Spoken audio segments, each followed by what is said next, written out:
ગામ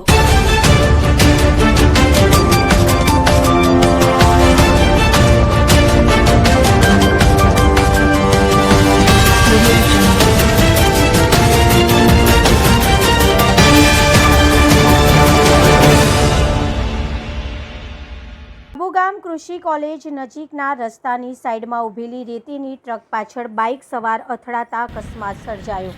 જય હિન્દ, નમસ્કાર દર્શક મિત્રો, આપ જોઈ રહ્યા છો છોટાઉદેપુર વ્યૂઝ સત્યની સાથે।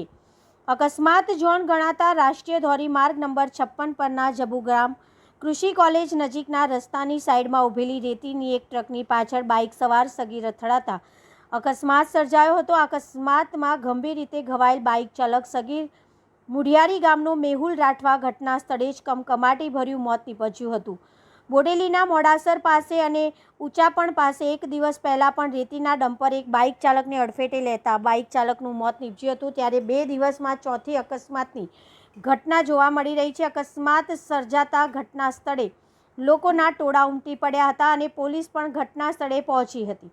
સમગ્ર ઘટનાની તપાસ કરી પોલીસે આગળની કાર્યવાહી હાથ ધરી હતી। Bureau report Virendrasinh Desai, Bodeli, Chhota Udepur.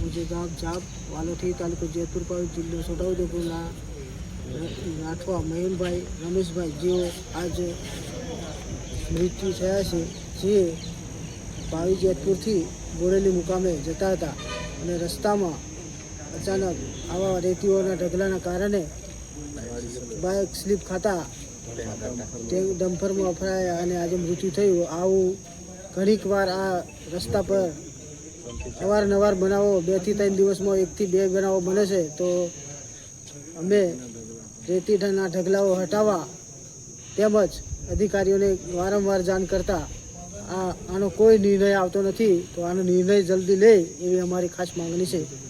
અને આવો આજે અમારે ઘેર બનાવ બન્યો, આજે અમારા છોકરાનો, કાલે બીજા કોઈ બી ભાઈને આવો બનાવ બનશે તો આવું ના બને, એના કારણે અમે સરકારશ્રીને બધાને અપીલ કરીએ છીએ, રોડ ખાતાઓને।